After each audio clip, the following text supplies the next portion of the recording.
ഇനി അടുത്തത് നമ്മുടെ ജീവിതത്തിൻ്റെ ഒരു ഫിനാൻഷ്യൽ സെറ്റപ്പുമായി ബന്ധപ്പെട്ട ഒരു ചോദ്യത്തിലേക്കാണ് നമ്മൾ പോകുന്നത്. നമ്മൾ അധ്യാപകരാണ്, നമ്മൾക്ക് ജോലിയുണ്ട്, ശമ്പളമുണ്ട്. പക്ഷേ വളരെ വലിയ ചിലവുകളാണ് നമുക്കുള്ളത്. പലപ്പോഴും വരവിനേക്കാൾ കൂടിയ ചിലവുകളാണ് നമ്മൾക്കുള്ളത്. പല ആളുകൾക്കും ശമ്പളം കിട്ടിയാൽ ആദ്യത്തെ 1-2 ദിവസങ്ങൾ കൊണ്ട് തന്നെ എല്ലാം തീർന്ന് പിന്നെ ബാക്കിയുള്ള 20 ദിവസം എങ്ങനെ തട്ടിമുട്ടി നീക്കും എന്ന ബേജാറിലാണുള്ളത്. ഇത്തരമൊരവസ്ഥ ഇല്ലാതിരിക്കാൻ പലതരത്തിൽ സാമ്പത്തിക സമാഹരണങ്ങൾ നടത്തുക എന്നതല്ലാതെ വേറെ വഴിയില്ല. നമ്മുടെ ജീവിതത്തിന് കാര്യങ്ങൾ നടക്കണം, വീടുണ്ടാക്കണം, ഫോണ് വാങ്ങണം, അതേപോലെ വാഹനമുണ്ടാകണം. ഈ കാര്യങ്ങളൊക്കെ നടന്നു പോകണം എന്നുണ്ടെങ്കിൽ നമുക്ക് പലിശയെ ആശ്രയിക്കാതെ, അതല്ലെങ്കിൽ നമുക്ക് ഏതെങ്കിലുമൊക്കെ തരത്തിൽ സമ്പത്ത് നന്നായി കൂട്ടിയുണ്ടാക്കുക എന്നതല്ലാതെ വേറെ മാർഗ്ഗമില്ല. കേവലം സ്കൂളിൽ നിന്ന് കിട്ടുന്ന ശമ്പളം കൊണ്ട് മാത്രം നമുക്ക് ജീവിതം തട്ടിമുട്ടി മുന്നോട്ട് കൊണ്ടുപോകാൻ വേണ്ടി കഴിയില്ല. അപ്പോൾ അതുകൊണ്ട് തന്നെ ഇത്തരം പലിശയുമായി നമ്മൾ ബന്ധപ്പെടുന്നത്, അല്ലെങ്കിൽ സമ്പത്ത് നമുക്ക് എങ്ങനെയെങ്കിലും നേടിയെടുക്കുന്നതിന് എന്തെങ്കിലും പ്രശ്നമുണ്ടോ, പലിശയുടെ വിഷയത്തിൽ നമ്മൾ ഇത്ര ഗൗരവം നമ്മൾ കൊടുക്കേണ്ടതുണ്ടോ, നമുക്ക് പ്രയാസമുണ്ടാകുമ്പോൾ ചെറിയ പലിശയൊക്കെ വാങ്ങിയാൽ വല്ല കുഴപ്പമുണ്ടോ എന്നിങ്ങനെയുള്ള നമ്മുടെ ഒരു ഫിനാൻഷ്യൽ സെറ്റപ്പുമായി ബന്ധപ്പെട്ട ഒരു ചോദ്യത്തിൻ്റെ ഒരു ക്ലാരിഫിക്കേഷനിലേക്കാണ് നമ്മളിനി പോകുന്നത്. ഈ ചോദ്യത്തോട് പ്രതിപദിക്കുന്നത് ബഹുമാനനായ സാദിഖ് മദീനി ഉസ്താദാണ്. അദ്ദേഹത്തെ ആദരവും ക്ഷണിച്ചോളുന്നു. അസ്സലാമു അലൈക്കും വറഹ്മത്തുള്ളാഹി വബറകാതുഹു. അൽഹംദുലില്ലാഹി വസ്സലാത്തു വസ്സലാമു അലാ റസൂലില്ലാഹി വബഅദ്. പ്രിയമുള്ളവരെ, സമ്പത്ത് സത്യത്തിൽ വലിയൊരു അനുഗ്രഹമാണ്, അതേപോലെ പരീക്ഷണമാണ്, വലിയ പരീക്ഷണമാണ്.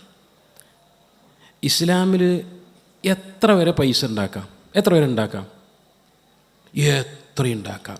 ദാവൂദ് നബിയാണ്, രാജാവാണ്. സുലൈമാൻ നബിയാണ്, രാജാവാണ്. യൂസഫ് നബി മന്ത്രിയായിരുന്നു. അബൂബക്കർ സിദ്ദീഖ് ലക്ഷപ്രഭുവായിരുന്നു. ഉസ്മാൻ ഇബ്ൻ അങ്ങനെ ഇമാം ബുഖാരി, അബ്ദുള്ള, വലിയ വലിയ പൈസക്കാർ. എത്രയുണ്ടാക്കാം. 2-3 കാര്യം മാത്രം ശ്രദ്ധിച്ചാൽ മതി. ഒന്ന്, എത്ര കോടികൾ ഉണ്ടാക്കാം, പക്ഷേ അനുവദിക്കപ്പെട്ട വഴിയിലൂടെ മാത്രം. 2, ചെലവഴിക്കുന്നത് അനുവദിക്കപ്പെട്ട വഴിയിലൂടെ മാത്രം. എന്ന് പറഞ്ഞാൽ ദൂർത്തുണ്ടാകാൻ പാടില്ല, അത് പാടില്ല, ഇത് പാടില്ല എന്ന് പറഞ്ഞ വഴിയിലൂടെ ചിലവഴിക്കരുത്. 3, നിർബന്ധമായും കൊടുക്കണമെന്ന് പറഞ്ഞിട്ടുണ്ടല്ലോ. ചിലവിന് കൊടുക്കേണ്ട ആൾക്കാർക്ക് സക്കാത്ത് കൊടുക്കണം, സദഖ കൊടുക്കണം. ഇതും കൊടുത്തു കഴിഞ്ഞിട്ടുണ്ടല്ലോ, അൽഹംദുലില്ലാ, റാഹത്ത്. പിന്നെ നമ്മൾ മനസ്സിലാക്കേണ്ട ഒരു കാര്യം എന്താ, നമുക്കൊരു ഖനാഅത്ത് വേണം.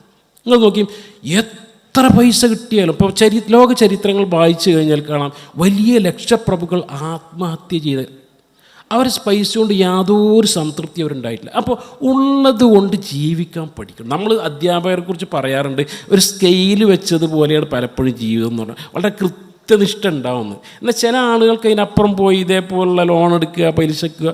അപ്പോൾ എന്ന് വെച്ചാൽ ഉള്ളത് കൊണ്ട് ജീവിക്കാൻ പഠിക്കണം. വമായംല ഉപത്തിന് ഇബ്നു ആദം ഇല്ല തുറാം. മനുഷ്യൻ്റെ അത്യാർത്ഥ്യം നിറക്കണം എന്നുണ്ടെങ്കിൽ അവനെ മണ്ണിൽ കൊണ്ടുപോയി വെക്കണമെന്നാണ്. അപ്പോൾ അത്യാർത്ഥില്ലാതെ പിന്നെന്താണെന്നറിയോ, നമ്മൾ ഈ വാങ്ങുന്ന അത്യാവശ്യത്തിന് മാത്രം കടം വാങ്ങുക, അത്യാവശ്യത്തിന് മാത്രം. ആ കടം വാങ്ങണം, എഴുതി വെക്കുക, കൊടുക്കണം എന്നുള്ള ചിന്തയോടുകൂടി. വിശുദ്ധ ഖുർആനിൽ ഏറ്റവും വലിയ ആയത്ത് എന്നറിയോ, കടത്തെക്കുറിച്ച് പറഞ്ഞ ആയത്താണ് എന്ന് ഗൗരവം നമുക്ക് ഉണ്ടാകുക. സഹോദരങ്ങളെ, ഈ സമ്പത്ത് നൽകി അള്ളാഹുവിനുള്ള ധിക്കാരമാണ് സത്യത്തിൽ പലിശ വാങ്ങുക എന്ന് പറഞ്ഞാൽ. നിങ്ങൾ നോക്കി, വരുമാനത്തിന് മാർഗങ്ങൾ എത്രയുണ്ട്. കച്ചവടം അനുവദനീയമാണ്, ശമ്പളം, കൂലി, വാടക, അനന്തരം നിധി, ഒരാൾ ഗിഫ്റ്റായിട്ട്, ഇതൊക്കെ അനുവദനീയമാണ്. ഹറാമായ വരുമാനം വളരെ കുറച്ച് മാത്രമേ ഉള്ളൂ, വളരെ കുറച്ച് മാത്രം. എല്ലാം അനുവദനീയം, വളരെ കുറച്ച് മാത്രം ഹറാം. ആ ഹറാമിൻ്റെ ഒരു മാർഗ്ഗമാണെന്നറിയോ, റിബ, പലിശ എന്ന് പറഞ്ഞാൽ. നമുക്ക് ഇത്രമാത്രം അനുഗ്രഹം നൽകിയ റബ്ബിനുള്ള ധിക്കാരമല്ലേ. യാ അയ്യുഹല്ലദീന ആമനുത്തഖുല്ലാഹ്, വിശ്വാസികളെ, നിങ്ങൾ പലിശയിൽ നിന്ന് ഒഴിവാകണം, അള്ളാഹിനെ സൂക്ഷിക്കണം. വദറൂ മാ ബഖിയ മിന റിബ, നിങ്ങൾ പലിശയിൽ നിന്ന് ഒഴിവാകണം എന്ന് പറഞ്ഞത്. കണ്ടമാനം സമ്പത്ത് എന്നിട്ട് അതിൽ പോകരുതെന്ന് പറയുമ്പോൾ അത് കേൾക്കേണ്ട നമ്മൾ നന്ദി കെട്ട ആളുകളാകാൻ പാടുണ്ടോ? അതേപോലെ തന്നെ ഖുർആൻ മറ്റു പല സ്ഥലവും ലാ തഅകുലു റിബ അദ്ആഫ മുദ്ആഫ, നിങ്ങൾ ഒരിക്കലും പലിശ ഭുജിക്കാൻ പാടില്ല എന്ന് പറയുന്നു. രണ്ടാമത്തെ പലിശ എന്ന് പറയുമ്പോൾ വൻ പാപമാണ്, വൻ പാപം. ഒരാൾ സ്വന്തം രക്തത്തിൽ പറന്ന് ഒരാളെ കൊല്ലുകയാണെങ്കിൽ, മനുഷ്യനെ കൊല്ലുകയാണെങ്കിൽ, ആ വൻപാപങ്ങൾ പറഞ്ഞ കൂട്ടത്തിൽ റിബ, പലിശ തിന്നൽ വൻ പാപമാണെന്നാ. മൂന്നാമത്തെ ഒരു കാര്യം തരും, ശപിക്കപ്പെട്ടവനാണ്. ലഅന റസൂലുള്ളാഹി സ്വല്ലല്ലാഹു അലൈഹി വസല്ലം, അള്ളാഹുവിൻ്റെ റസൂൽ ശപിച്ചിരിക്കുന്നു. ആര്? ആക്കില റിബ വ മൂക്കിലഹു വ കാതിബഹു വ ഷാഹിദൈഹി, പലിശ വാങ്ങുന്നവൻ, കൊടുക്കുന്നവൻ, എഴുത്തുകാരൻ, സാക്ഷികളൊക്കെ. ബർസഖിൽ പോലും ശിക്ഷയുണ്ട് എന്നാണ്. രക്തത്തിലൂടെ ഒരാളിങ്ങനെ ഒഴുകുന്ന സംഭവം നബി സ്വപ്നത്തിൽ കാണുകയാണ്. അയാളുടെ വായിലേക്ക് കരയിൽ നിൽക്കുന്ന ആൾ കല്ലെടുത്തെറിയുന്നു. ആരാ ഇത്? അവൻ പലിശ തിന്നുന്നവനായിരുന്ന. പരലോകത്താട്ടെ അല്ലദീന യഅ്കുലൂന റിബ, പലിശ തിന്നുന്ന ആള് വല്ല പിശാച് ബാധിച്ചവനെ പോലെ മറിഞ്ഞു വീണുകൊണ്ടായിരിക്കും പരലോകത്ത് വരിക എന്നാണ്. അള്ളാഹുമായി യുദ്ധം ചെയ്യുന്നവൻ അള്ളാഹു യുദ്ധം ചെയ്തിരിക്കുന്നു എന്നാണ്. സമ്പത്ത് നൽകിയ റബ്ബ് നമ്മൾ പൈസയിലൂടെ പോവുകയാണെങ്കിൽ ആ റബ്ബ് യുദ്ധം ചെയ്തിരിക്കുന്നു എന്നാണ്. മാത്രമല്ല സ്വന്തം ഉമ്മയെ വ്യഭിചരിക്കുന്നതിനോട് തുല്യമാണെന്ന പലിശ ഭക്ഷിക്കൽ. ആലോചിക്കുക, ഇത്രമാത്രം. മാത്രമല്ല ഒരാൾ വലിയ പൈസയൊക്കെ പലിശക്ക് കൊടുത്ത് പട്ടിക്കാരനായി, ബ്ലേഡുകാരനായി, പിന്നെ കുറേ കാലം കഴിഞ്ഞ് അയാൾ ഈ പൈസയിൽ പള്ളിക്ക് കൊടുക്കുന്നു, യതീമിന് കൊടുക്കുന്നു, കുട്ടിയെ കല്യാണം, അതൊന്നും അല്ലാഹു സ്വീകരിക്കൂല. ഈ പലിശയിൽ നിന്നുണ്ടാക്കിയ കർമ്മങ്ങൾ ഇന്നല്ലാഹ ത്വയ്യിബുൻ ലാ യഖ്ബലു ഇല്ലാ ത്വയ്യിബ, അള്ളാഹ് നല്ലവനാണ്, നല്ലത് മാത്രമേ സ്വീകരിക്കുകയുള്ളൂ എന്നാണ്. മാത്രമല്ല ഈമാൻ കുറവുള്ള ആളുകളാണെന്ന വിശ്വാസങ്ങൾക്കുണ്ടോ, മുഅ്മിനാണോ, മുസ്ലിമാണോ, പലിശയിൽ ഉണ്ടാകാൻ പാടില്ല എന്നാണ്. ഇങ്ങനെ പറഞ്ഞു നോക്കുകയാണെങ്കിൽ ഈ പലിശയുടെ ദുരന്തം 10 ദുരന്തം ഞാൻ പറഞ്ഞു. ഇതൊക്കെ അറിഞ്ഞിട്ടും നമ്മൾ കിട്ടുന്ന ആ ശമ്പളം കൂടുതൽ പലിശ എവിടെ കിട്ടുക, അവിടെ പോയി ഡെപ്പോസിറ്റ് ചെയ്ത് മാസാമാസം ആ പലിശ തിന്നുകയാണെങ്കിൽ നമ്മളെക്കാൾ ധിക്കാരികൾ നമ്മൾ ആരാണ്? ഈ തന്ന റബ്ബിനെ ഈ പണം തിരിച്ചെടുക്കാൻ സാധിക്കും. ഒരു വയറ്റുനോക്ക് ഉണ്ടായാൽ മതി, പൈസ തയ്യില്ല നമുക്ക്. സഹോദരങ്ങളെ, പലിശൻ്റെ പിന്നാലെ പോകാൻ ഒരിക്കലും പാടില്ല എന്നാണ് സൂചിപ്പിച്ചത്. അതേപോലെ തന്നെ നോക്കിയും പലപ്പോഴും പലിശക്ക് കിട്ടുന്നറിയോ, ആ വീട് ഒന്നുകൂടി നന്നാക്കണം, ഒരു അടുക്കള ഇങ്ങോട്ട് എടുക്കണം, പെയിൻ്റ് അവിടെ അടിക്കണം, നമ്മുടെ മുമ്പുള്ള കണ്ണായ 5 സ്ഥലം അത് വിൽക്കുന്നില്ല, നമ്മളെടുത്തില്ലേ മറ്റാരും കൊണ്ടുപോകും. അതുകൊണ്ട് അതിന് പലിശക്ക് വാങ്ങല വേറെ ഒരു നിവൃത്തിയില്ല. ഇതൊക്കെ എന്ത് ന്യായമാണ്?